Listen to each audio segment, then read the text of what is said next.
Hello everyone and welcome to our webinar, How Clicker Can Provide Inclusive Classroom Support for Dyslexic Learners.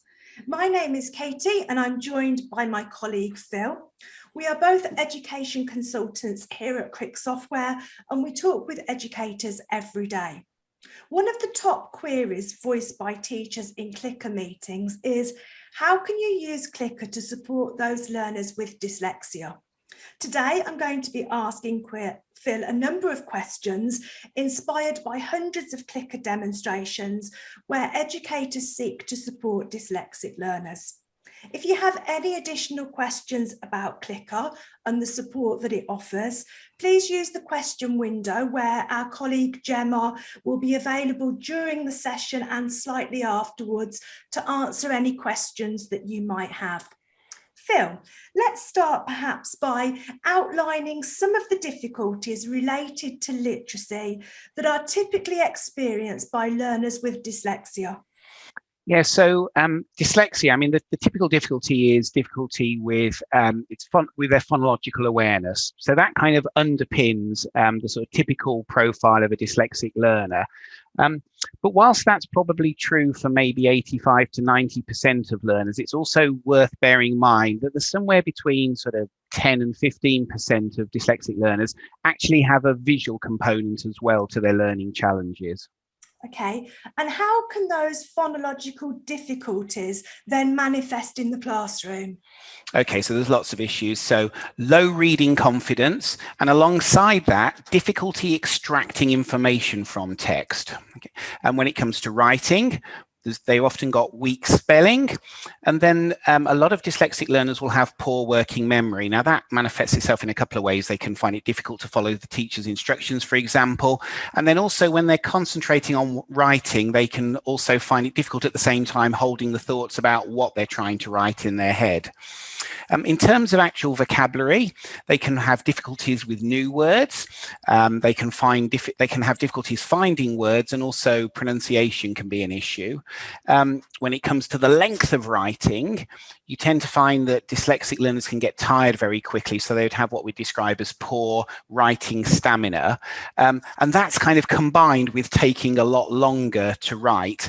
And if the writing is done on paper, it often can be quite untidy, or it can be incoherent. In terms of then sort of higher level skills as they get older, if they're doing longer compositions, they can find it difficult to structure those compositions. They can find it difficult to organize their thoughts and organize themselves. And if they're sort of talking about a series of events, they can have difficulties with sequencing errors. Okay, so given that phonological awareness difficulties are central to dyslexia, how can Clicker help?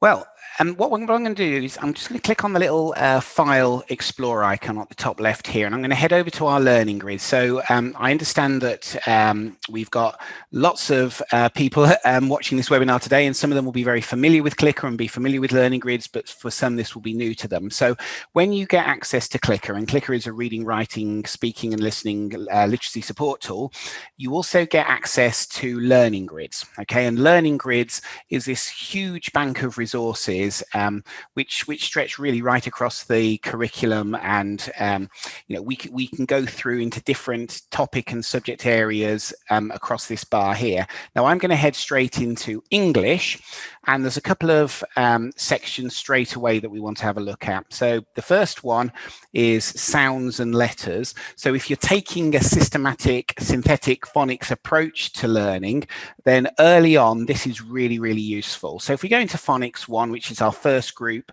of phonemes that are typically learned, we're just going to pick, I mean, there's 15 resources there, and we certainly haven't got time to delve into all of them, but let's just pick a couple. So starting right from the sort of pronunciation and becoming familiar with the phoneme sounds. So if we click on this talk set, so this is a practice screen where either individually or perhaps with a teacher, they can click through and we can hear sun, sock, snake, slide. Okay, so we've got very clear pronunciations there, all connected to the S sound, and then we've got a recorder here, a pop-up sound recorder. So the child can first listen to the S. again, and then they can practice it themselves. S. Okay, and then we would go through and obviously do that for the others. Let's just dip into another phonics activity. So let's have a look. How about listen and blend? This is a good one. So now we're taking this group one, often called SATPIN, and we're going to, we've got a matching activity now. So again, we can practice here, but this is very clever. When you click the listen button, so instead of just saying the word, it's actually giving you those three separate sounds and giving you the chance to practice blending those and coming out with well done. Okay, and I get a congratulatory well done. Okay, and just briefly, what I'm just going to do is dip into some new resources that we've just put up called the Alphabet Animals resources, and these are lovely, and we've had a fantastic response from these. So what you've got is focusing on now sort of the alliterative side of the phonics skill set.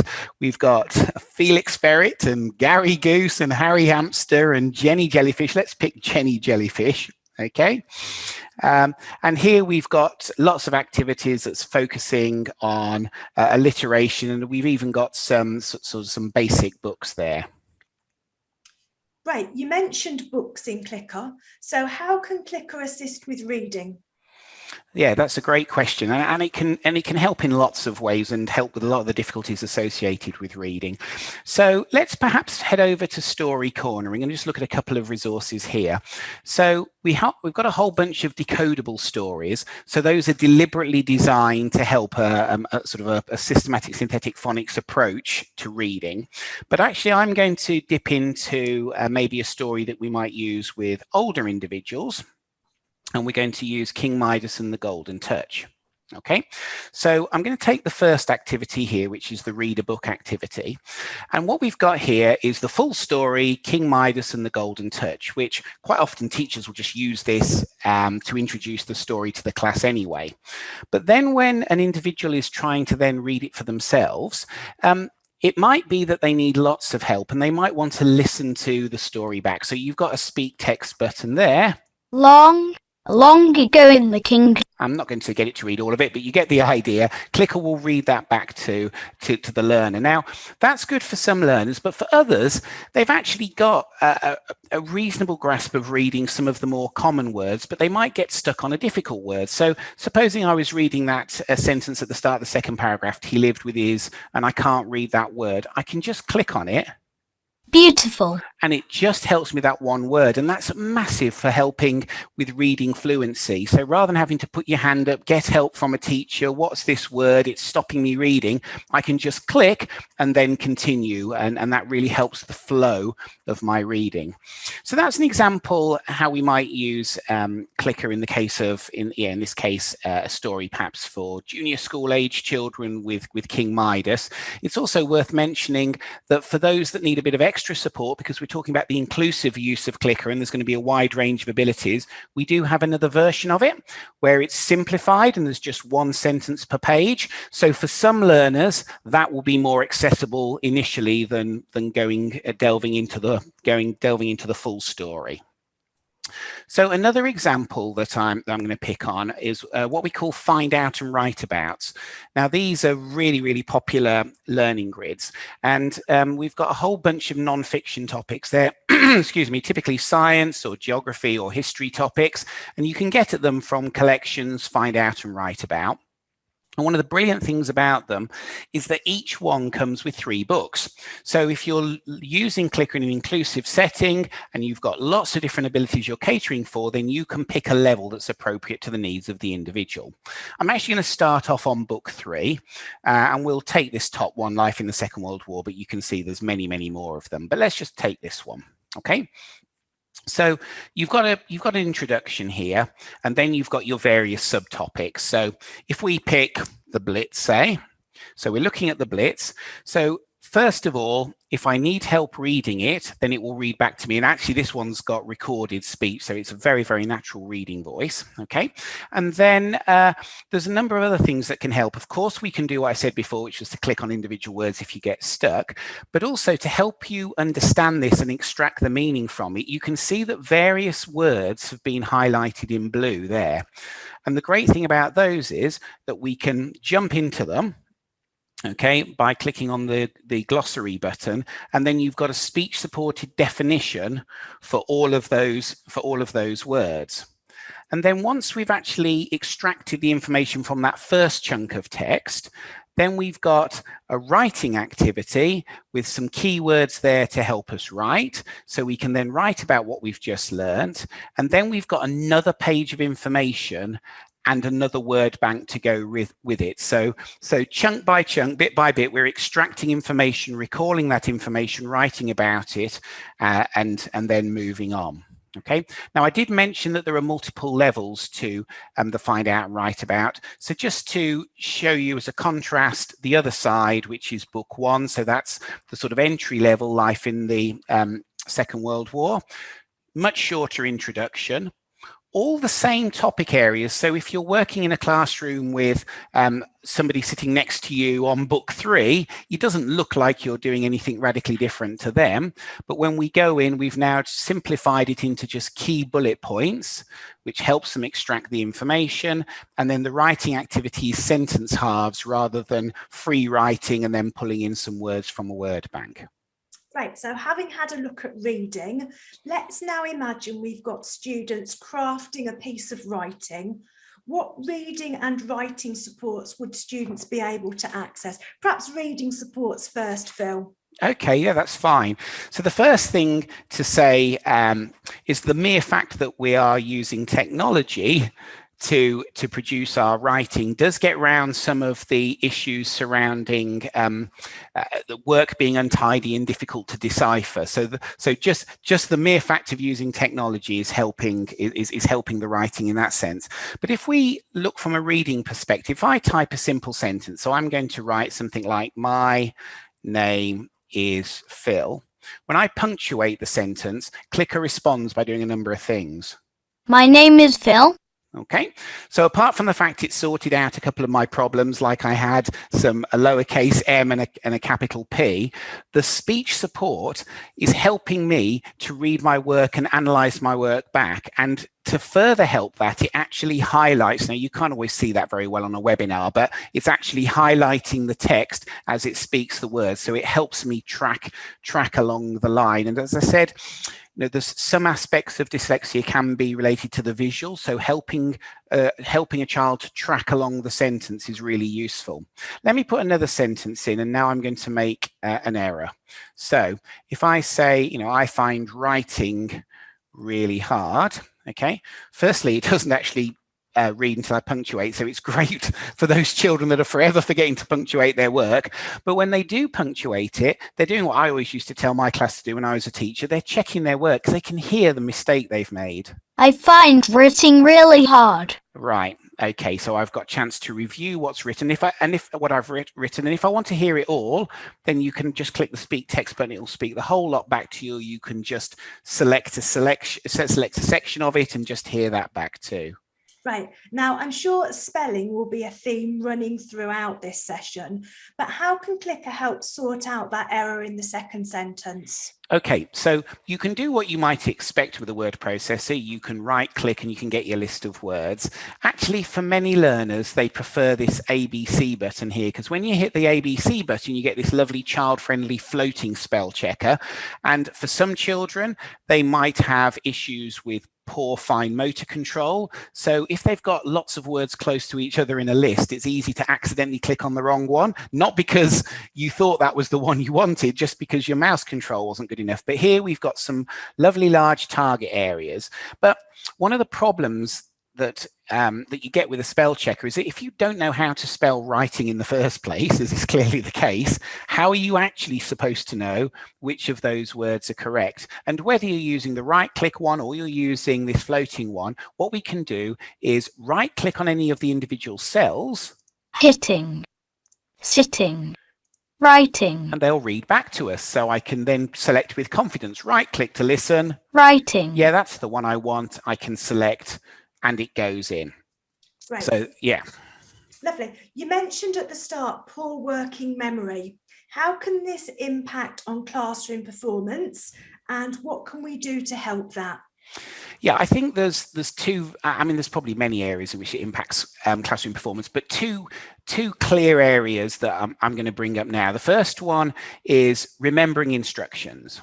So if you're a child with poor working memory and the teacher's just rattled off a load of instructions about what you're supposed to be doing that lesson, you might remember the first or maybe the last instruction, but you might struggle to remember the entirety of the task, and you'll tend to distract others in the process of not being able to get started. So one of the things that maybe a teaching assistant working in the class could do, or the teacher themselves, could record something called a voice note. So we click on the microphone icon here, it pops up a sound recorder, and then we can give some instructions. So I could say, okay, first put your name, then the date, and then write about your favorite things.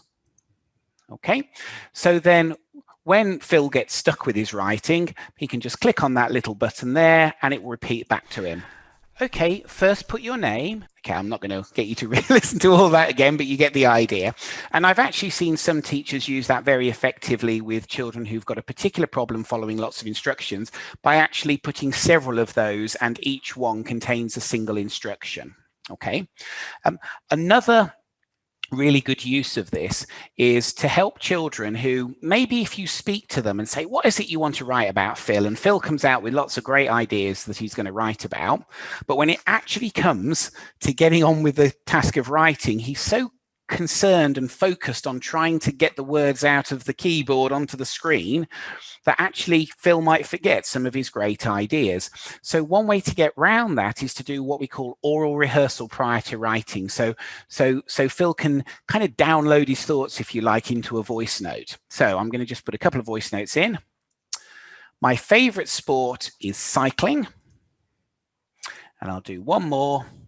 My favorite foods are pizza and chocolate.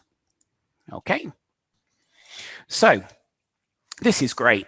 So when the child's then writing, he's got the reassurance of being able to listen back to the teacher's instructions. And then when he thinks, oh, what was it I was going to write about? Well, they're all captured there on a voice note. Lovely. So now moving on through the writing task, how can Clicker support spelling? Okay, so we've talked about the speech supported spell checker, but there are lots of other support structures in Clicker that's going to help with spelling. And a really important one of these is our predictor. Okay, so you can show the predictor by clicking on the button up in the support section of the ribbon there, and the predictor opens up. Now it's a bit beyond the scope of today, but all these things I'm showing you, like the predictor, you've got options with them, so you can change, how many words they're drawing from and how long the list of words is and the sort of complexity of the vocabulary. But just for the moment, we'll just take the default settings. And the first thing I said was my favorite sport is cycling, and that's got two spelling pitfalls. It's got favorite, which isn't a particularly easy word to spell, and it's got cycling, which again is problematic because it's perhaps not what you expect from a phonetic perspective, that the word begins with a C. So I'm going to start typing my, and then when I put the space in and hit F, because I recognize that favorite begins with an F, you can see that already Clicker has given me that favorite. It's in the list, okay? And if I'm unsure, I can right click. Favorite. Yeah, okay, that is the word I want, so I'm going to select it. My favorite sport is cycling. Now, if I have a phonetically plausible attempt to that word, I might type something like SI something or other, because it sounds like that's how it starts. Notice that Clicker has still managed to identify that cycling is the word that I was trying to write, or a possible word I was trying to write, just like photo with an F and any number of other words in English that perhaps aren't spelt as you might expect. Okay, again, I can listen and check. Cycling. And then I'm going to pop that in. My favourite sport is cycling. So it has helped me with the spelling of favourite and cycling there. And also something that sometimes is overlooked in Clicker, but the mere fact that a student is using the predictor and is constantly seeing a wealth of correctly spelt words in the predictor also helps them to become more familiar with the vocabulary and start instinctively knowing whether a word might be correctly or incorrectly spelt. Okay, and it can help with other things. So if you are going to make a grammatical error like we was going swimming, if I type in we, it doesn't give me was, and if I type in I, it will offer was, because it's got an idea of what words tend to follow other words. So the predictor is one aspect that's really important, but another one is the ability to use clicker sets. Now, there's lots of different types of clicker sets.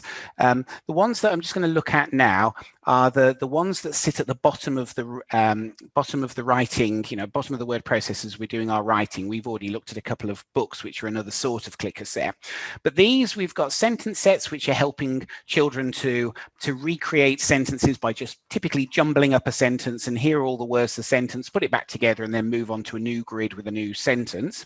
You've got connect sets, which are scaffolding the writing. So we're picking and choosing from different selections of words and phrases, or word banks for the child that maybe they can type all the high frequency words, but they're writing about science and they can't spell photosynthesis. So we've got a bank of flower related words at the bottom of the screen. Okay, now there are hundreds and hundreds of these on learning grids. I'm just going to pick one that I've got saved locally, my favorite things, because if you remember, what I put in my yellow voice note was that my favorite foods, so my Favorite. Okay, my favorite foods. Oh, I meant to be foods. Let's just change that there. My favorite foods are, and I think I said pizza and chocolate. Okay. My favourite foods are pizza and chocolate. Brilliant. So we've got both the predictor and of course the speech supported spell checker, and we've got these grids at the bottom of the screen that are all supporting the spelling of the dyslexic learner. Yeah, lovely. And I think, are you going to show there, Phil, one of my particular favourites, the alternative adjectives? Since it's you, Katie, I absolutely will.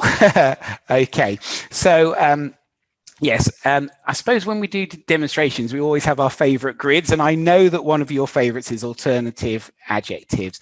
So, and in fact, this was one of a little bugbear of mine when I was a teacher. There were certain words that would really get on my nerves in any writing, and a particular offender was the word nice.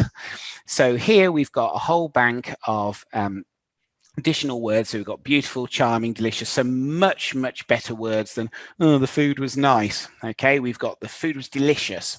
So one of the things that we discussed at the start is that sometimes a dyslexic learner will restrict themselves to certain very familiar words, and they'll kind of get stuck in that that sort of small pot of words with a restricted vocabulary. So some of the sets like this, where you're giving children alternatives to commonly used words like big, little, good, bad, etc.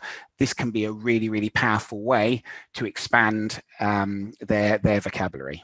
Lovely. A question we often get asked is, can teachers keep track of the support a pupil has used? Yeah, absolutely. So I'll just briefly jump into analytics there. So one of the things that we added to the latest version of Clicker that's been enormously popular is Clicker Analytics. So whether they've done this writing on a Chromebook, whether they've done it on an iPad, or whether they've done it on maybe a laptop or something on Clicker 8, the teacher can load the work up, and instead of just seeing the outcome, they actually get a bit of information behind the scenes. They're going to see the journey that student has taken. So if you look at analytics, we can see that it's all color coded, and that color coding relates to this chart here. So first of all, that black area, that's the child's successes. These are all the words that Phil managed to enter correctly without any support. Anything in red, okay, that is the spell. Those are words where the spell check was used. We can see that he put writing and he used speech to help. The words in purple, now those ones came from the the predictor. Again, you can see what was typed. And if it's useful to you, you can actually copy that list and use that separately for maybe a reinforcement activity. And then, of course, that last sentence largely came from the clicker set, except for, if you remember, I typed in the S manually and that one's black. Now, you can print that off. You can keep a record of it for future use. Maybe you do several across the year and you keep them as a record of the child's progress.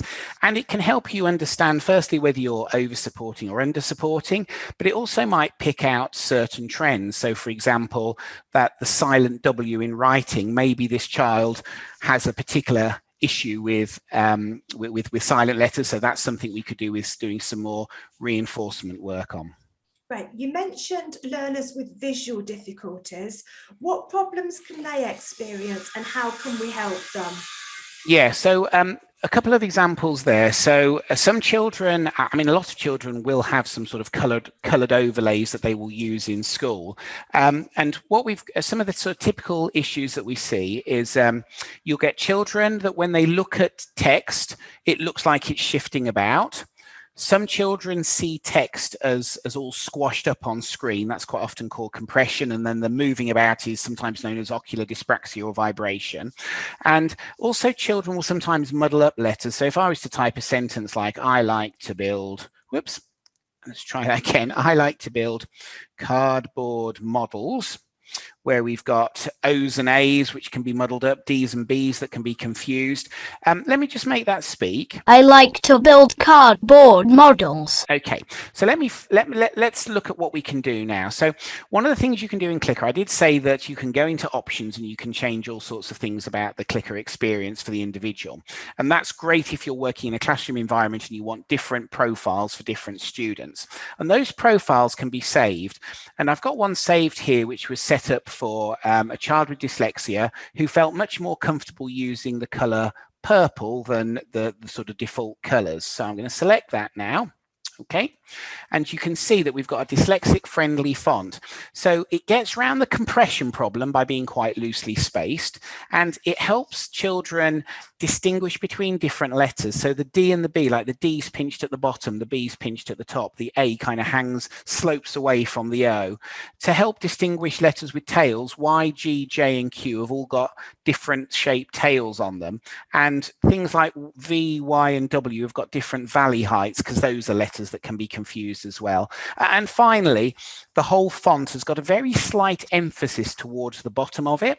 And some dyslexic learners report that makes it look more stable on screen. In fact, I once did a demonstration to an audience, and there was a lady in there who herself was dyslexic, and she said, the minute that you change the screen colors and font to that purple, it was so much easier for me. Before then, it actually looked like the letters were spiraling, and suddenly I could see clearly. So as I say, it's not for everyone, but some users do report that they're much more comfortable with some of those visual accommodations.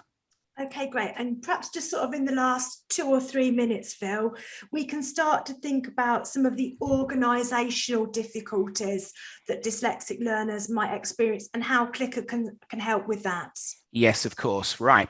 So we're going to do this a little bit of a pace because we haven't got very much time left. But the first thing that I would highlight is that the wealth of clicker boards that are available. So at the moment, there's 208 clicker boards upon learning grids, and they're in different subject areas. So if I go into history, if we think about the first flight, and I can filter to find the clicker board there. So the Wright brothers.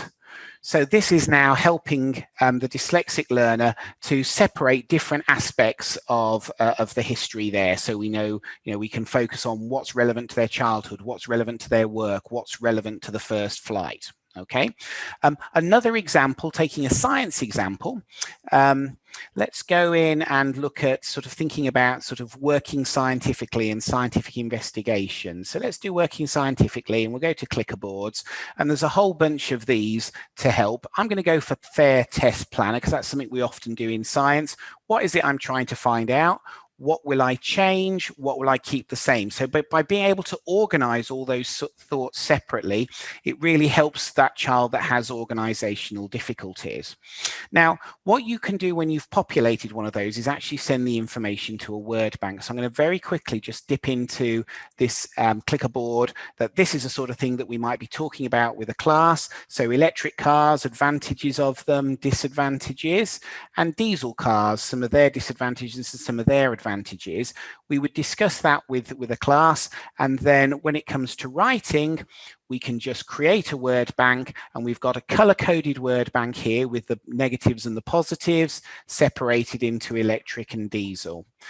Finally, if you're actually trying to do a piece of persuasive writing, should I buy a petrol car or should I buy an electric car? Then actually there's some really good persuasive writing frames. So I'm just going to type in persuasion here, and we've got the persuasion frame.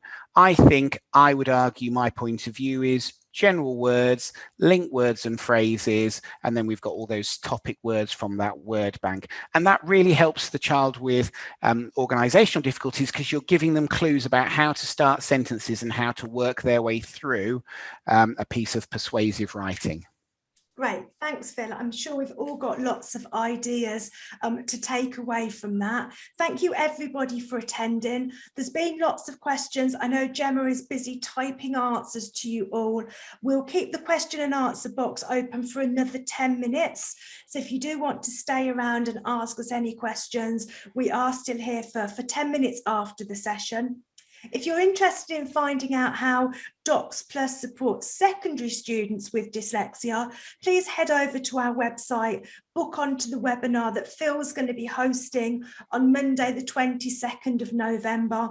A really interesting session I'm sure Phil's got planned there, and he's going to be talking to one of our colleagues with experience of dyslexia and relating this to her own experience of education.